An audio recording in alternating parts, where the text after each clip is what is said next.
Est-ce que tu sais pourquoi tu es fait? Peut-être dans ta famille, dans l'église, dans la vie de tous les jours. Est-ce que tu as le sentiment que tu es vraiment à ta place? Paul dit que chacun de nous, on a reçu quelque chose, un cadeau, un don. Pas pour soi-même, mais pour les autres. Aujourd'hui, je t'invite à rester avec nous parce que nous allons découvrir ensemble ce que l'apôtre Paul il a dit.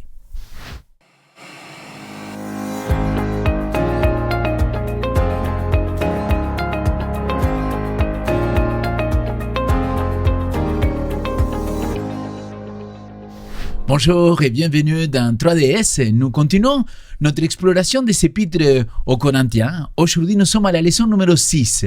Et on va parler de quelque chose que parfois dans les églises, on n'a pas l'habitude de parler si régulièrement. C'est les dons spirituels. Alors, on va essayer de répondre un petit peu à qu'est-ce que c'est un don spirituel, comment savoir si j'en ai un ou pas, comment l'utiliser. Et pour en parler, aujourd'hui, j'ai avec moi deux amis, Ben d'un côté, Sam de l'autre. Donc, je suis très content de vous accueillir à 3DS. Ça faisait très longtemps qu'on ne faisait pas un... Très longtemps. Tous les trois. Ravi d'être là. On sent la tristesse chez lui, c'est bien. Super. Alors, Sam, est-ce que tu voudrais dire quelques mots pour te présenter? Alors, moi, je m'appelle Samuel Cugna, je suis pasteur dans la région de Lausanne et je suis dans une implantation d'église, une église qui s'appelle Awake Lausanne, qui est focalisée sur la jeunesse. Merci beaucoup. Content que tu sois là. Et Ben? Donc Benjamin Calment, je suis actuellement membre et ancien à l'église de Vivo à Genève et puis je suis aussi doctorant en histoire du christianisme à l'université de Genève. Bah, c'est très bien et je me réjouis de passer ce temps-là avec vous. Alors, je voudrais commencer par une première question et c'est une petite question un peu piège. Est-ce que vous savez quel est votre don spirituel, premièrement? Et si vous ne le savez pas clairement, est-ce que vous avez une idée de quel pourrait être le don que vous pouvez apporter, l'offrande que vous pouvez apporter à votre communauté. Alors, et si c'est le cas, comment faire pour découvrir quel est ce don-là? Alors moi, clairement, en tout cas, je le sais, pour répondre à la question, moi je sais, c'est l'enseignement. Et je suis complètement convaincu de ça, à tel point que j'en suis arrivé à dire de faire d'une passion un don, et de dire l'enseignement, je suis sûr que c'est ça que Dieu m'a donné et je voudrais pousser ça, et c'est pour ça que je suis aussi à l'université et que je veux pouvoir être dans l'enseignement. Et voilà, ça a pris quand même longtemps pour arriver à le déterminer, de le faire, de les gens qui te disent mais qu'est-ce que tu enseignes bien, qu'est-ce que c'est bien quand tu enseignes, et de se poser la question mais est-ce que j'aime faire ça. Et donc c'est vraiment une combinaison entre ce que les gens disent, ce qu'on ressent nous-mêmes, de voir le fruit aussi, le résultat, de voir que pour moi quand j'enseigne, je vois qu'il y a des gens qui retiennent et qui grandissent aussi dans leur foi. Donc pour moi c'est clair, c'est l'enseignement, mais ça a été un parcours de vie pour pouvoir l'affirmer facilement aujourd'hui. Je pense pour tout le monde, des fois on peut être convaincu pour soi mais on n'arrive pas à l'affirmer, ça fait prétentieux.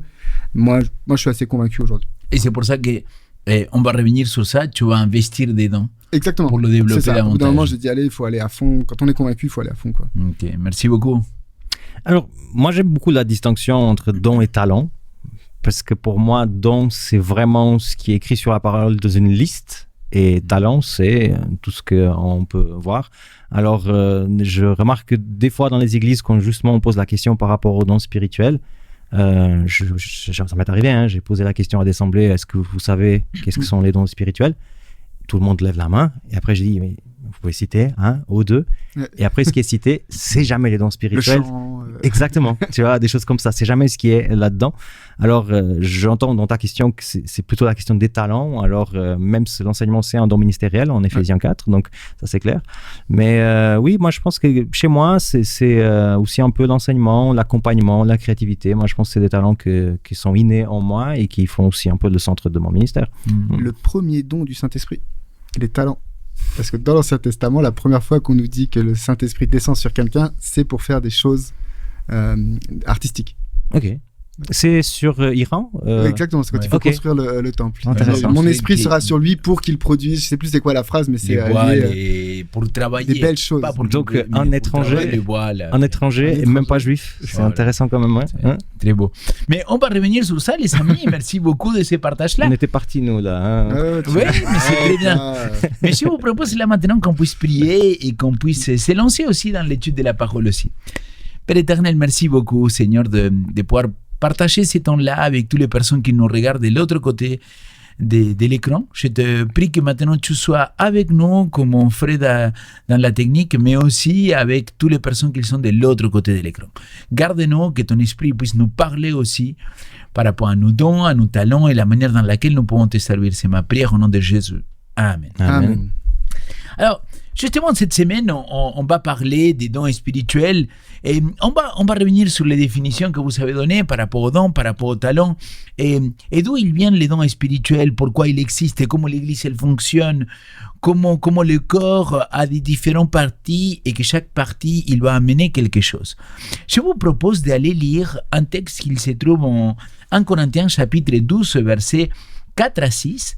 J'ai pris exprès la traduction de la Nouvelle Français Courant et il dit « Il y a diverses sortes de dons spirituels, mais c'est le même esprit qui les a accordés. Il y a des diversités façons de servir, mais c'est le même Seigneur que l'on sert. Il y a diversité façons d'agir, mais c'est le même Dieu qui opère tous en tous. » 1 Corinthiens chapitre 12, versets 4 à 6. Et donc, là, le texte, il nous montre clairement que c'est la même source, des dons différents, mais qu'ils viennent de la même personne, de la divinité. Alors, comment la diversité des dons peut-elle devenir une richesse dans une église au lieu de devenir une source de comparaison ou de jalousie? Alors, pour moi, déjà, la première chose, ce serait peut-être de définir pourquoi il y a ces dons. Pourquoi Dieu nous donne? Est-ce que c'est un truc qu'il nous donne pour qu'on puisse afficher sur le mur et quand on entre à la maison, on voit le don qui est affiché, on se dit « Ah, il est beau ». Ou est-ce que c'est pour un autre outil? Souvent dans les églises, j'explique comme ça. Quand on lit Matthieu 28, il y a une mission qui nous est proposée et ça, c'est comme le travail de l'architecte. Donc Jésus, il a mis quel est son plan, ok? Et puis, il a nommé un chef de chantier qui est le Saint-Esprit. Et le Saint-Esprit fait appel à différents corps de métier, des personnes qui vont suivre ce qui est dans le plan. Par contre, si nous, on est amenés aujourd'hui tel qu'on est avec nos chemises dans un chantier et on vient sans outils, ça va être vraiment compliqué. Même sans comprendre très bien ce qui est le plan, on peut avoir beaucoup de bonne volonté, mais il y aura rapidement et facilement des limites très grandes au travail qu'on peut faire. Et je pense que justement, cette question des dons, c'est le Saint-Esprit qui se dit, OK, voilà ce que l'architecte il a dit, voilà ses outils, et maintenant, au travail. Quand on est focalisé sur ce plan-là, on a la notion que je suis en train de construire quelque chose ici, mais toi, tu es en train de construire quelque chose là. Et finalement, ça prend sens, la mission, parce que tous les deux, on est en train de remplir quelque chose. Quand il y a la jalousie, quand il y a l'incompréhension de la mission, c'est justement quand on sort de cette idée et on pense que c'est ma mission. Et c'est vrai, des fois, dans l'Église, on emploie cette expression, ma mission, et moi je l'emploie aussi, ça dépend du contexte, bien sûr, parce que ça peut être validé dans un contexte et pas dans l'autre. Mais en tout cas, je pense que toute cette histoire que tu poses là comme question, comment est-ce que ça peut devenir une source de comparaison et de jalousie, elle vient quand on transforme la mission de Dieu dans ma propre mission.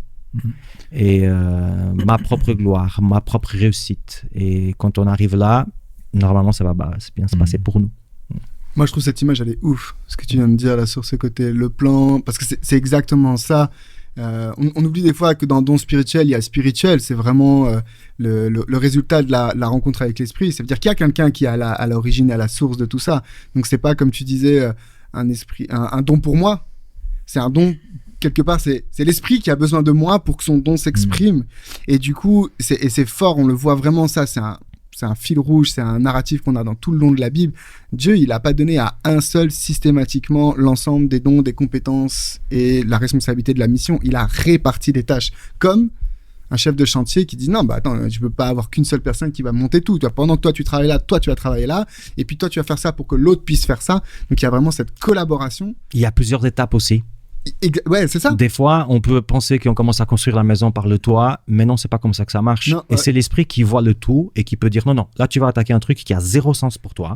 Okay. Oui, exactement. Mais que dans un moment, ça va être très important. Et puis, toi, tu vas travailler là maintenant, puis après, tu vas plus bosser parce que tu dois attendre que l'autre a fini et tu vas venir après. Et du coup, ça nous apprend l'humilité en se disant non, mais ok, j'ai ma micro-tâche à réaliser sous l'ordre de l'esprit. Et c'est ce don-là qui vient à ce moment-là. Mais après, il y a une autre tâche à réaliser et on n'a pas besoin de moi. Et c'est cet aspect que Jean-Baptiste, par exemple, il dira en disant non, il faut que je me. Donc, on apprend à s'humilier en disant non, moi, il faut que je diminue pour que l'autre y croisse. Et je trouve que. Donc, on va parler après de l'image du corps. Mais cette idée, je pense que les dons de l'esprit devraient être le moyen par lequel on se souvient qu'on est une communauté, qu'on est un corps, et que justement, moi je pense qu'on a beaucoup individualisé le salut. Je suis sauvé, Jésus m'aime, Jésus t'aime, c'est entre moi et Dieu. Non, c'est pas ça le message de la Bible. Le message de la Bible, c'est oui, entre toi et Dieu, mais entre vous aussi. C'est à l'amour que vous portez les uns les autres, on parlera de l'amour aussi, c'est à l'amour que vous portez les uns les autres qu'on saura que vous êtes mes disciples, pas l'amour que vous me portez à moi. Et les dons spirituels participent de ça, attends, mais l'autre, il a quelque chose que je n'ai pas, l'autre, il fait quelque chose que moi je ne fais pas, on va pouvoir collaborer ensemble parce qu'on a chacun l'outil ou la matière ou le machin et tout ça. Et donc je trouve que de se souvenir que le don spirituel, c'est pas un truc pour moi, c'est un truc pour nous. Et si je peux encore compléter une chose, c'est que quand on travaille, rarement on est en train de regarder à l'outil. Ouais. Ok.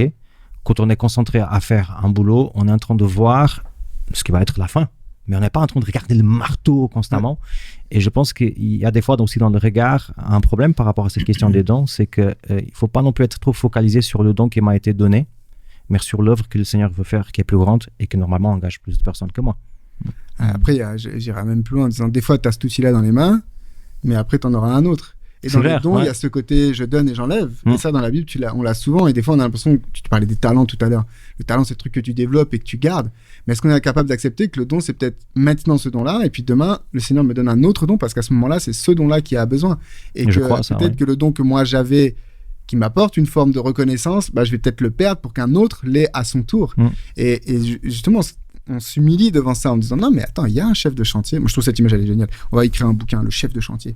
Mais il y a un chef de chantier, et finalement si tous les ouvriers à chaque fois ils remettaient en question et le plan et le chef de chantier, on s'en sortirait pas quoi. Au bout d'un moment les ouvriers disent non mais c'est lui qui me dit ce que je dois faire, il me donne les consignes, c'est lui qui a commandé les matériaux et tout, et puis on bosse quoi, et on écoute le chef de chantier et on avance. Et c'est cette attitude qu'il faut avoir en se disant le don de l'esprit que je peux avoir, c'est le don de l'esprit pour la construction, pas pour moi.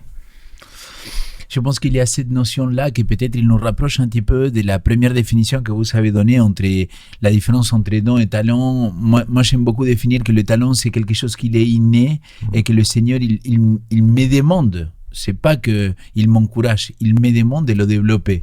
Et donc, tant que je ne le développe pas, il va me le retirer à la fin du temps. Donc, j'ai l'intérêt de le développer. Par contre, le don, c'est ces cadeaux-là que je ne le méritais pas et qu'il peut me l'accorder par certains moments. Et je pense que c'est là la différence aussi.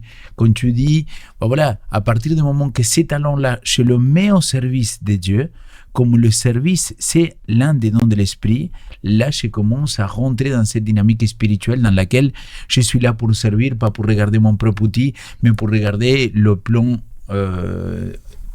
plus large, beaucoup plus large. Ouais. Mais tu le mets au service de Dieu, mais tu le mets au service de l'autre. Bien sûr, bien sûr. Parce que ce que je disais tout à l'heure, ce côté d'individualiser, ça, pour Dieu, on est prêt à faire plein de trucs. Mais pour l'autre. Oui, c'est clair, et est-ce qu'on est prêt à faire la tâche la plus ingrate, donc un petit don de l'esprit, pour l'autre qui va peut-être avoir une tâche plus... parce qu'on va le voir sur le devant, parce qu'il prêche par exemple, et on a accepté qu'en fait s'il prêche, c'est parce que moi d'abord, peut-être l'esprit a donné un don qui est peut-être moins visible, mais je sais que le fait que moi j'ai fait ça, l'esprit l'a utilisé pour que l'autre fasse ça, et puis l'autre il faut qu'il se souvienne que s'il a fait ça, c'est parce que moi j'ai fait ça avant, pas moi en tant que moi, mais en tant parce que j'ai été l'instrument de Dieu à ce moment-là. Donc faire pour Dieu, on est tous prêts à s'humilier devant Dieu, mais l'autre. Et je pense que les dons de l'esprit, clairement, c'est un moyen par lequel on se souvient de ça. Ça nous amène à la question suivante, parce que en 1 Corinthiens chapitre 12, verset 12, je reprends aussi la Nouvelle Français courant, il dit « Eh bien, le Christ est semblable à un corps qui se compose de plusieurs parties. Toutes ces parties, bien que nombreuses, forment un seul corps. » Alors, l'analogie des corps, il est assez puissant aussi. L'œil ne va pas voir et dire ce que la main, elle fait. Je n'ai pas besoin de toi. C'est-à-dire, on a tous besoin de l'un de l'autre. Alors, comment reconnaître et valoriser quand l'autre, il met au travail, tu vois, qu'il met au service les uns des autres, ses talents, ses services, ses dons pour l'Église? Mais ça, c'est une vraie question. Je ne sais pas s'il y a une réponse générique, mais en tout cas, par rapport à ce qu'on disait juste avant, de se souvenir justement peut-être de l'essence des dons qui sont qui ont un aspect collectif qui est super important. Ça veut aussi dire que si tu vas mobiliser ton don dans un contexte collectif, ça veut dire que finalement ton don il apparaît dans ce contexte collectif. Donc c'est pas juste moi et moi tout seul qui détermine que j'ai ce don-là, c'est aussi les gens qui vont le reconnaître, c'est toi qui vas le reconnaître, c'est aussi avec les gens que tu vas le développer. On parlait tout à l'heure de ça, c'est pas parce que ok, le Seigneur dit je vois que tu as ce don de la parole, de l'enseignement, pour prendre mon exemple, c'est super, j'ai l'enseignement et puis du coup je suis le plus balèze, puis maintenant vous allez vous soumettre à mon enseignement. Ben non, en fait je soumets mon enseignement aussi à la collectivité. Dans 1 Corinthiens 14, on a cette espèce de clash entre le don de prophétie et le don des langues. Et c'est intéressant parce que Paul va quand même mettre en valeur le don de prophétie vis-à-vis du don des langues. Ça sous-entend qu'il y avait peut-être un problème de ceux qui avaient le don des langues qui se pensaient supérieurs. Mais n'empêche qu'il termine à la fin pour dire que même celui qui a le don de prophétie doit aussi se soumettre à l'assemblée d'une certaine manière. Il faut que les choses soient en ordre. Et donc, du coup, je pense que l'assemblée participe à la reconnaissance et à l'identification du don de l'autre, participe aussi à ce que l'autre puisse exercer son don dans le côté collectif, et puis qui participe peut-être à cadrer ce don-là. Donc ça fait plusieurs moments où en fait, finalement, le don, il est vrai dans ce côté collectif, et du coup, c'est un aller-retour entre l'individu qui reçoit le don et la collectivité. Finalement, Dieu a confié ce don à cette personne pour la collectivité, donc la collectivité a sa responsabilité dans l'identification du don, dans l'exercice de ce don-là, mais aussi dans le cadre, qu'il puisse croître dans ce don-là, quoi. Merci beaucoup. Vous que vous n'êtes pas des Obélix spirituels, vous vous rappelez la première fois que vous avez lu ce texte de l'apôtre Paul ou pas? Peut-être pour la première fois, non, mais je l'ai souvent lu en me posant des questions. Moi, je me rappelle en tant qu'adolescent, je suis en train de lire l'école du sabbat des adolescents et il y a ce texte et c'était tellement bien l'image que je pensais pas que c'était la Bible. Je pensais que c'était le gars qui avait écrit l'école du sabbat. Et puis quand j'ai vu la référence, je me suis dit, waouh! Mais cette image est vraiment très puissante. Oui, ouais, avec la main. Ouais. Exactement. Ouais. C'est même rigolo. Quand je commençais à rigoler quand je lisais ça.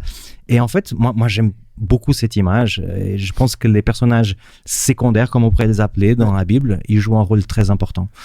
Pensez juste que s'il n'y avait pas la petite fille chez Naaman, jamais il existerait cette histoire avec Élisée. Si Ananias n'était pas là pour imposer les mains sur Paul, est-ce qu'on aurait un apôtre qui pouvait voir? Est-ce qu'on aurait le Nouveau Testament? Voilà, donc Marie avec Jésus, je sais pas, il y a tellement des petites personnes. Et des anonymes, on n'a même pas leur nom. Exactement, qui ont aidé. Et même c'est rigolo, si on pense aux 3 personnes qui selon la Bible ont été amenées au ciel avant le temps.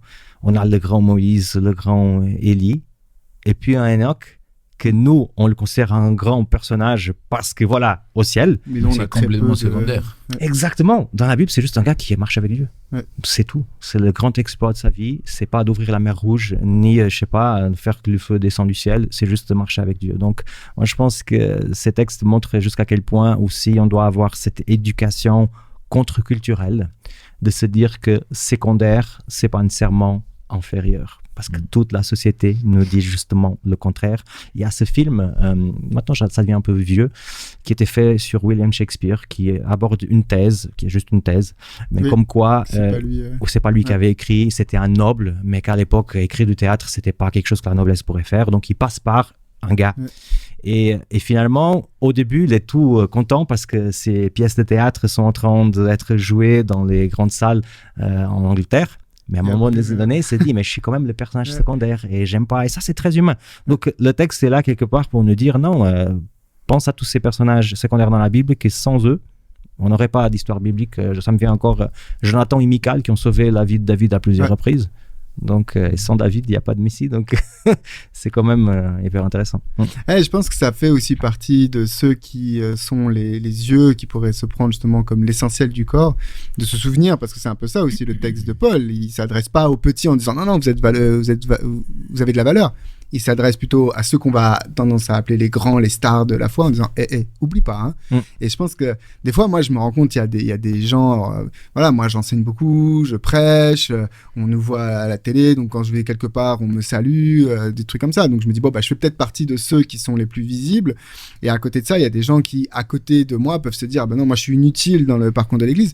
Puis des fois, moi, je vois des gens qui sont simples, qui sont humbles, qui font pas de vagues dans l'église. Je me dis, mais c'est eux dont l'église a besoin, parce que ils ont pas d'ambition, donc ils vont pas faire d'histoire, ils vont pas être dans la division, ils vont pas être dans la critique, ils veulent juste avoir leur place, ils sont contents d'être là où ils sont. Je me dis, l'église devrait être remplie de ces gens-là plutôt que de gens comme moi, parce que moi, forcément, je suis plus à risque. Et moi, je pense que nous, on sera jugé plus sévèrement sur nos actions Parce qu'on a plus d'influence peut-être, et en ayant entraîné plus de personnes derrière nous, si nous on oublie, on n'arrive pas à s'humilier devant ça et qu'on oublie que, attends, ok, t'en es là, toi, mais il y a aussi en dessous tout un tas de personnes qui permettent que tu sois là et que tu existes.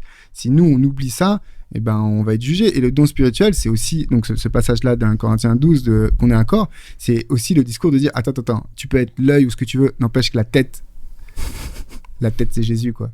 Et de pas oublier que toi, finalement, à côté de la tête, tu vaux rien de toute façon à côté des autres. C'est-à-dire que tu aies l'impression d'être plus utile qu'un autre, en fait, ça vaut rien à côté de la tête. Et je pense que c'est un message à ceux qui aussi sont... Donc c'est un message de quel peut s'approprier les gens qui ont l'impression ou le sentiment d'avoir un don plus minime ou un investissement dans l'église qui a moins d'impact. Et c'est aussi une sévère réprimande à ceux qui pensent que parce qu'ils sont sur le devant de la scène, les autres doivent les soutenir, quoi, parce que c'est un peu ça le message. L'œil peut-il dire, voilà, non, il y a la tête, point. Voilà, tu suis la tête, point. Il y a quelque chose de super fort dans ce qu'on est en train de parler, parce que finalement, on se rend compte à quel point les dons que Dieu il utilise et comment il va s'en servir de son peuple, ça appartient à lui. Et parfois, c'est nous qu'on voudrait se mettre à la place de Dieu pour dire « Ah, j'aimerais que je fasse ça » ou « J'aimerais que lui, il fasse ça ».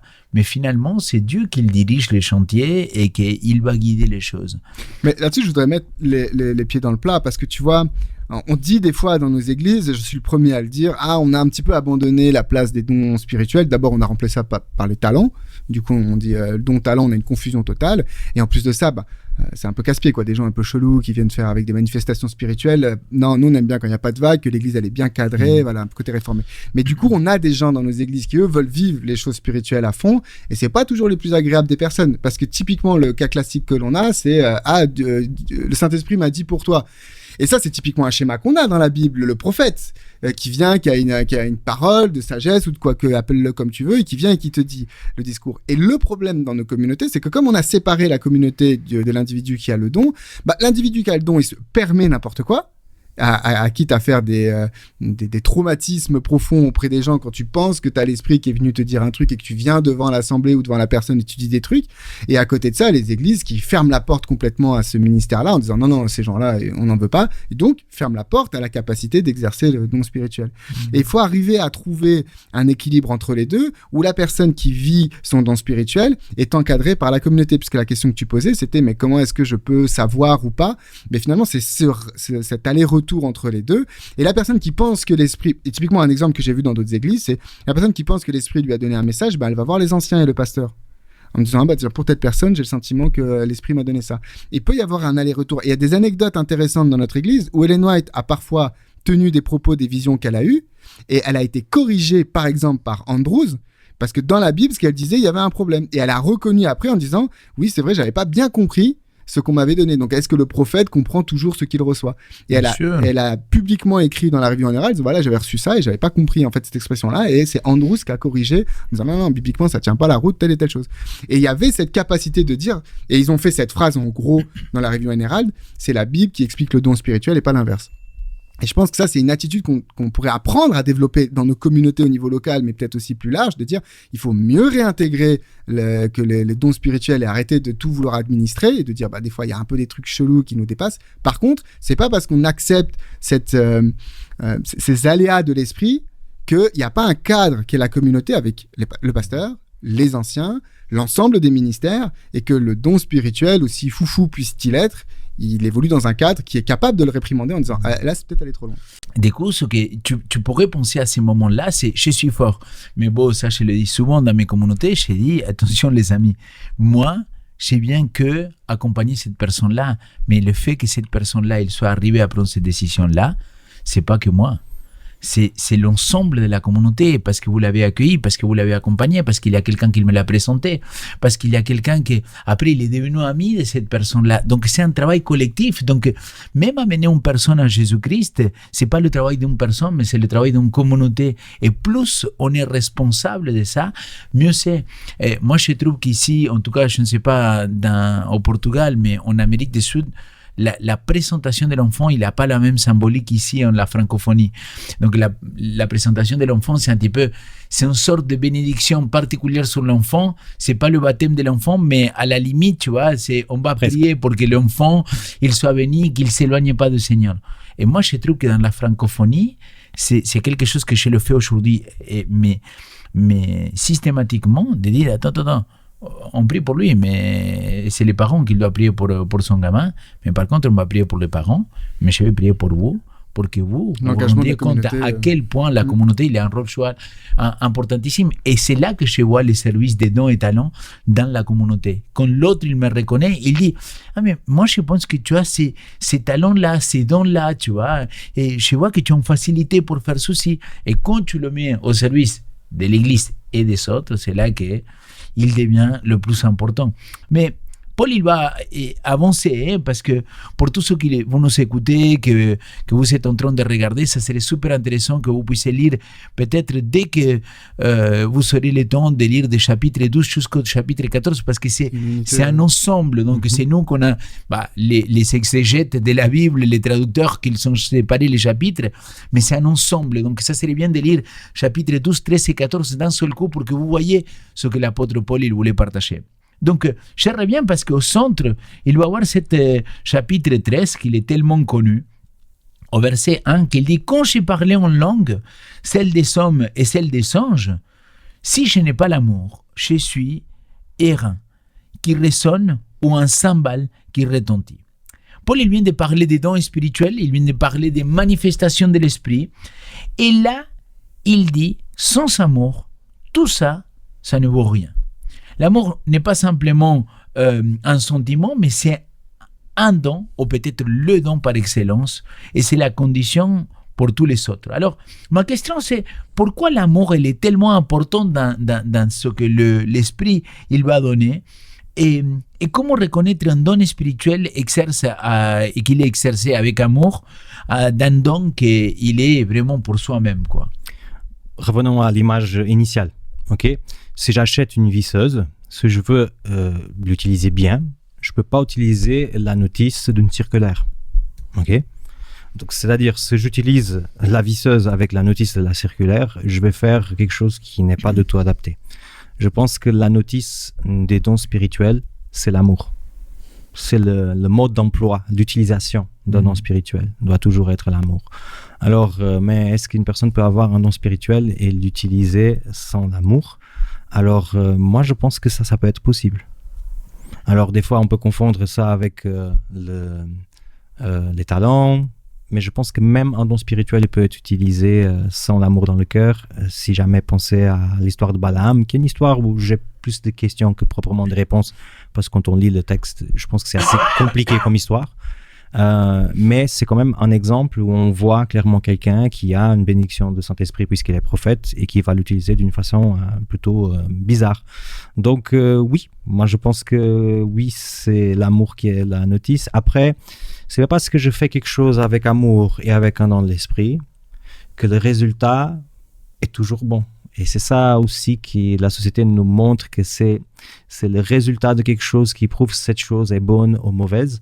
Des fois, dans la vie spirituelle, c'est pas exactement comme ça. La mort du Christ sur la croix donne l'impression que c'est la plus grande défaite de l'histoire humaine. Et finalement, c'est une victoire. Et c'est à l'image de la Bible, c'est à la lumière de la Bible que tu te dis, ok, en fait, c'est une victoire. Donc, ça peut arriver certaines choses, des fois, qu'on se dit, ah, mais la réaction de la personne, ah, mais le outcome de la chose me donne l'impression qu'en fait, ça n'a pas marché, c'était pas à l'adapter. Oui, mais des fois, c'est le plan de Dieu que les choses avancent pas exactement comme on imagine. Ouais. Puis Jésus, il a fait tout ce qu'il a fait.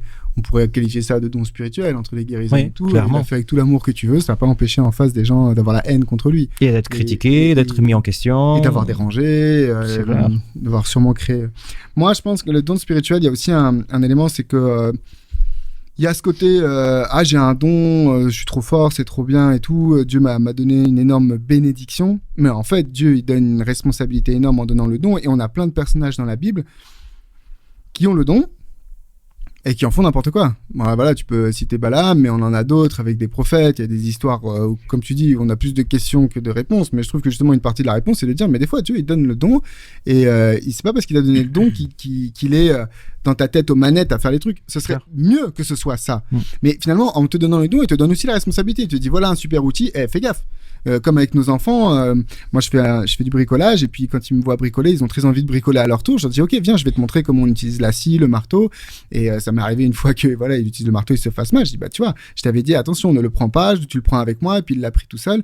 Et donc il y a une responsabilité qui vient avec l'outil, l'instrument qui a été donné à ce moment-là. Et justement, une de ces responsabilités, c'est ce que tu disais, c'est voilà l'amour doit faire partie de l'exercice de ton don.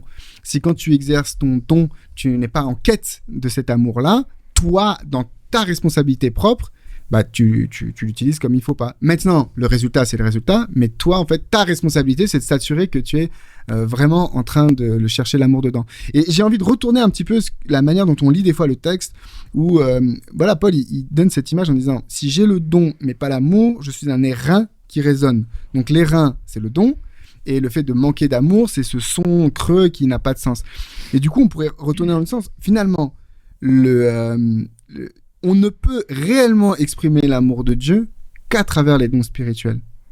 Le don spirituel est la meilleure des manifestations de l'amour de Dieu. Mais l'amour, c'est un don spirituel.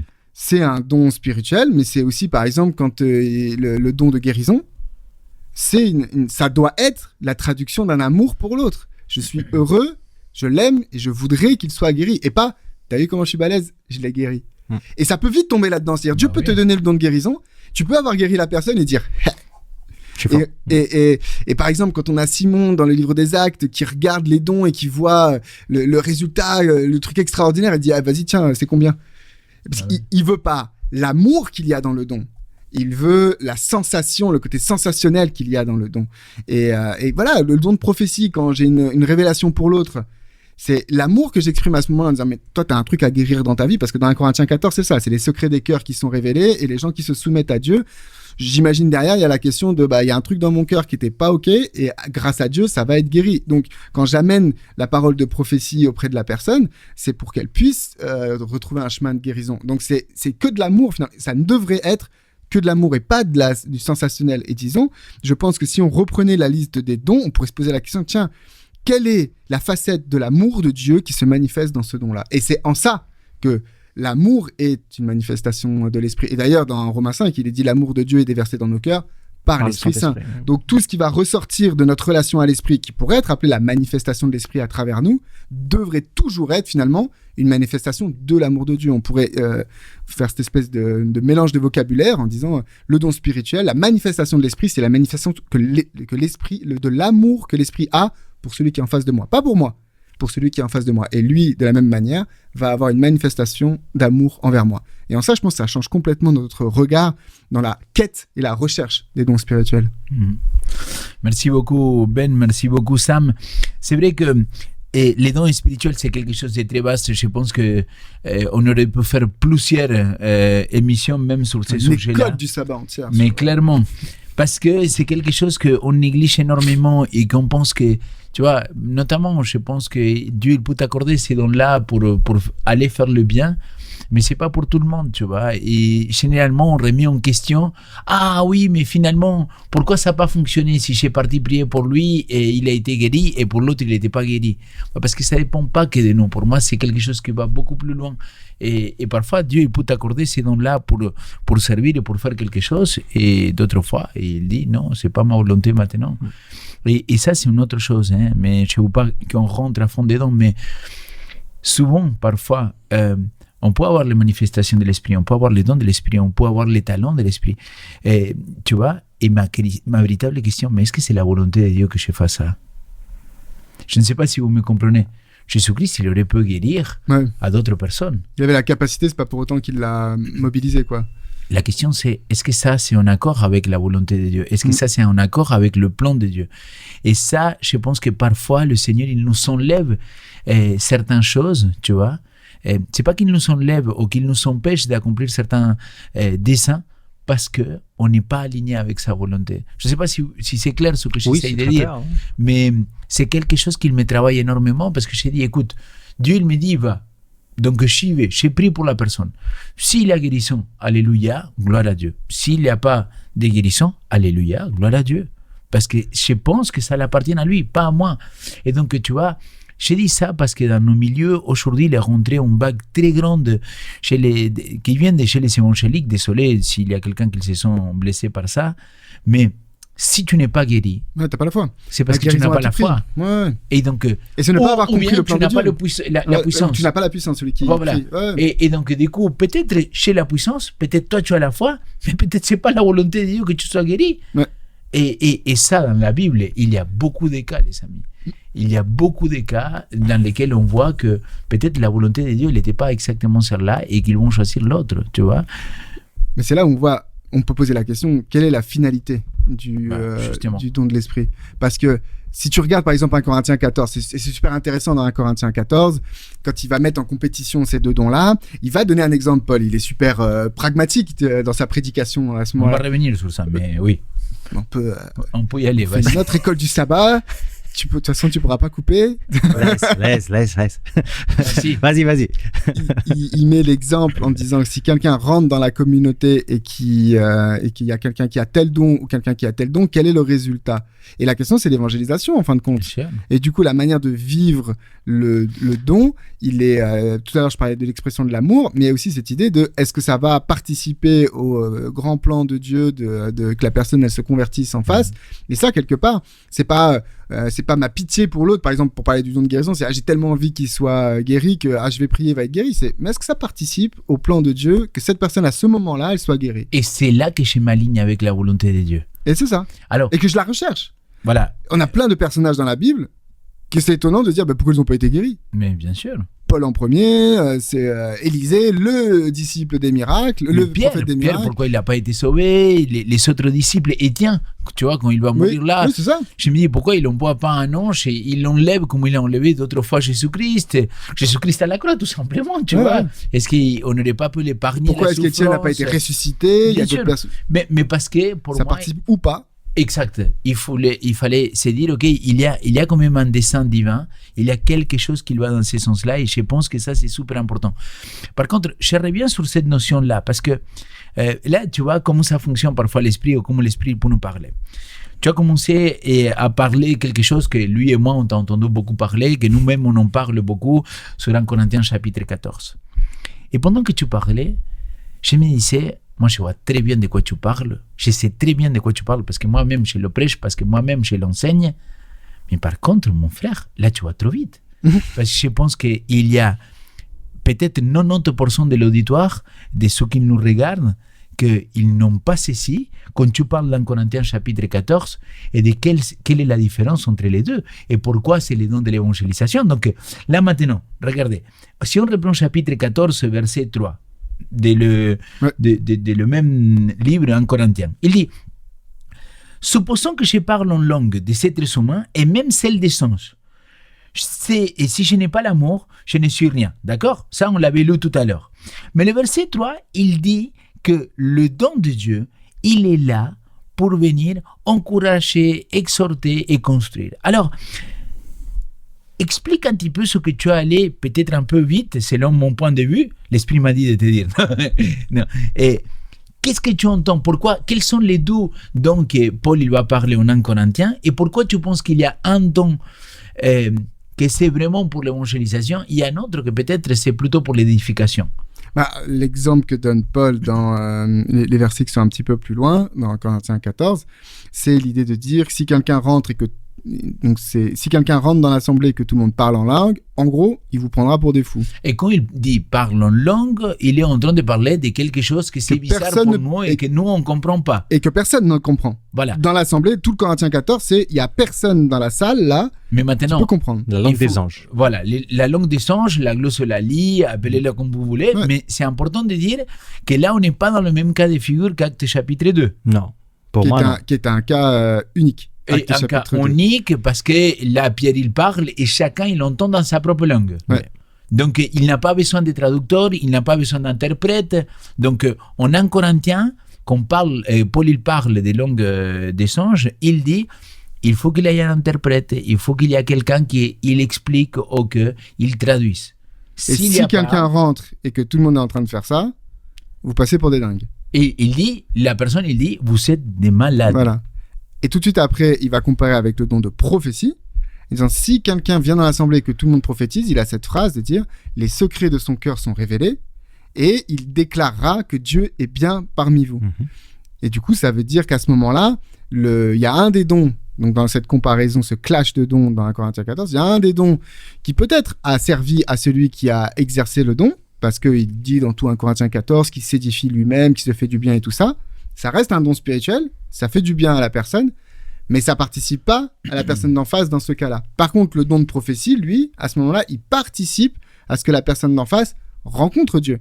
Parce qu'il dit bien, si un incroyant rentre, c'est-à-dire quelqu'un qui ne connaît pas Dieu, il va être confronté à la manifestation du don, et là, il va se dire, mais en fait, ça ne peut être que Dieu qui a fait cette chose-là. Et du coup, il va reconnaître Dieu. Et surtout, c'est super important, Sam, je te donne la parole tout de suite pour commencer à conclure, mais quelque chose que tu as dit est très important, le don de prophétie, là, en 1 Corinthiens chapitre 14, c'est pas le fait de vaticiner l'avenir, de dire ce qu'il va arriver, c'est le secret mais du cœur, plutôt de présent. dire, tiens, là, il y a ça qui se passe dans ta vie, Dieu m'a montré que. Et là, c'est là que la Bible dit, il va tomber chez nous par terre et paf, il va confesser que Jésus est Dieu, quoi. Alors Sam, toi, tu voulais ajouter aussi? Oui, j'ai une opinion un peu nouvelle par rapport à la question des dons des langues. C'est rigolo que parmi les 9 dons de l'esprit, le seul qui apparaît de façon double, c'est le don des langues. Parce qu'il y a le don des langues et le don d'interpréter des langues. Et ça me percute quand même. Parce qu'il n'y a pas le don de prophétie et le don d'interpréter la prophétie. Il n'y a pas le don d'opération de miracle et d'interprétation d'opération de miracle. Ce qui sous-entend, à mon avis, que l'apôtre Paul essaie de dire d'une façon un peu cachée qu'il y a un problème avec ce don. Et quand on lit ça dans le chapitre 12, on s'aperçoit qu'il y a peut-être une situation. Et puis quand on arrive au chapitre 14, on se dit « Ah, ok. Ah oui, il y avait vraiment un souci par rapport à ça. » Donc l'apôtre Paul n'essaie pas de nier l'existence de ce don. D'ailleurs, il dit dans le chapitre 14 « Je parle plus en langue que vous tous. » Mais il sous-entend déjà avant et puis après qu'il y avait un problème avec ce don. Ce qui met encore une couche dans cette idée que c'est pas parce que tu as reçu un don que tu en fais une bonne utilisation de ce même don. Et moi, j'aime beaucoup dans cette comparaison qu'une fois j'ai entendu un pasteur ici dans le FSRT à faire entre la Pentecôte et la tour de Babel. C'est très rigolo parce que sur le moment, ça donne l'impression que la tour de Babel, tu es allé plus loin parce que tu as construit une tour. Donc, à la Pentecôte, on est tous dans une salle et on ne voit pas vraiment ce qui se passe. Dans un endroit, à Tour de Babel, tout le monde parle la même langue, mais ils sont en train de rien construire. Et là, dans la Pentecôte, ils parlent une seule langue, mais tout le monde comprend différemment ce qui est là-dedans. Moi, j'ai l'impression que la question, et tu as dit un peu pour finaliser aussi, ça va aussi déjà dans ma pensée de fin, que quand il y a l'esprit, quand il y a l'amour dans une démarche, il y a toujours construction invisible. Et quand il n'y a pas ces choses, il y a construction visible. Et j'ai l'impression que Dieu, il vient faire plus un travail dans notre cœur qu'un travail à l'extérieur de notre cœur. Et pour toute la question des dons, il faut toujours se poser cette question. Parce que les dons, c'est pas un don qu'on appelle des manifestations. Ils vont devenir des choses visibles. Mais ces choses visibles sont juste le symptôme de quelque chose qui s'est passé à l'intérieur, ou c'est juste un truc visible, et pas plus. Okay? Donc moi, j'aimerais laisser cette réflexion, mais aussi inviter les personnes à la maison de vraiment plonger là-dedans. C'est pas normal qu'on soit une église qui cite avec beaucoup d'amour le texte d'Apocalypse 12 qui nous dit qu'il faut avoir les commandements de Dieu, et le témoignage de Jésus, qui ont dit avec beaucoup de force, c'est l'esprit de prophétie. Et ne pas maîtriser les textes qui parlent de ce même esprit de prophétie. Et tout d'un coup, on se rend compte qu'en fait, cet esprit de prophétie, il y a des frères jumeaux à côté qui font aussi des choses intéressantes et qui on devrait aussi être en train de les vivre en tant que communauté. Merci beaucoup pour ces mots de conclusion. Sam, Ben, toi, tu voudrais apporter un mot de conclusion aussi ou... Je vais aller dans le même sens que Sam et rappeler que dans la manière dont nos pionniers, ceux qui ont fait émerger notre Église, ont analysé ces textes-là, ils en étaient arrivés à la conclusion de dire la véritable Église de la fin, c'est celle qui a la manifestation des dons de l'Esprit. Alors on a minimisé ça parfois en limitant à une personne et à un don, Mais en réalité, quand tu lis leurs ouvrages, leurs articles, pour eux, la conviction qu'ils avaient, c'était que plus on allait s'approcher du moment où Jésus allait revenir, plus on allait avoir une manifestation des dons au sein des églises. Et pourquoi ? Tout simplement parce que justement, ça veut dire que c'est bien l'Esprit qui dirige ce peuple-là, et donc il se manifeste à travers ces dons-là. Et il disait, mais attendez, si les apôtres ont eu besoin de ces dons-là pour installer l'Église, à combien plus forte raison, dans ces temps où on va être attaqué et agressé pour finir l'œuvre, on a besoin de ce don de l'Esprit vécu dans l'amour.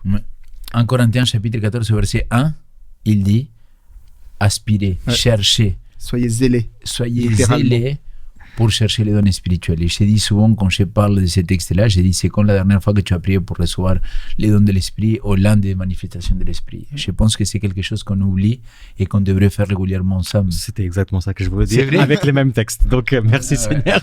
Dans 1 Corinthiens chapitre 1, verset 7, il dit qu'il ne vous manque aucun don dans l'attente du retour du Seigneur. Amen. Donc, je prie pour ça pour les églises de la FSRT, qu'il ne manque aucun et don. de tous ceux qui nous écoutent, mais tout à fait. Je peux quand même compléter avec un truc. Une fois en discutant avec un ami, je ne peux pas dire qui c'était cet ami, je parlais que, en fait, j'avais pas demandé les dons de l'esprit, que j'attendais plutôt que Dieu me donne de grâce comme ça. Et mon ami, c'était Léo, m'a dit, j'ai demandé tous. Et moi, je me suis dit, mais c'est vrai, il a quand même raison et il faut pas jouer le humble dans quelque chose que Dieu dit clairement, aspirer. Parce que je sais pourquoi je le fais pas pour moi, mais pour le mettre au service. Alors moi, j'ai un autre ami qui dit souvent, il dit les seules choses que Dieu te refusera de te donner, c'est ce que tu lui as pas demandé. Les seules choses dont tu peux être sûr que Dieu ne voudra pas te les donner, c'est ce que tu ne lui as pas demandé. En tout cas, Sam, Ben, c'est un plaisir de partager ce temps-là avec vous. Voici les 5 essentiels de la semaine. Premièrement, les dons viennent de Dieu, pas de nos mérites. Personne n'a à se vanter, personne n'a à se sentir exclu non plus. 2. Chaque don a sa place. Aucun n'est inférieur. L'Église a besoin de tout le monde, mes amis. Numéro 3. L'unité dans la diversité n'est pas naturelle, est surnaturelle. Et c'est l'œuvre du Saint-Esprit dans ta vie et dans la mienne. Numéro 4. Sans amour, même le plus grand des dons ne sert à rien. L'amour est la condition de tout. Numéro 5, l'objectif final des dons, c'est édifier l'Église, pas de se mettre en avant. En bref, tu as été créé avec quelque chose que seul toi peux apporter. La question n'est pas est-ce que j'ai un don, mais plutôt comment je vais utiliser ces dons-là pour l'Église. Sam, Sam, je suis content d'avoir passé ce temps-là avec vous. Merci beaucoup d'avoir partagé avec nos auditeurs. Je vous dis à très bientôt. On se rejoint très bientôt pour une nouvelle leçon d'école de sabbat. À bientôt.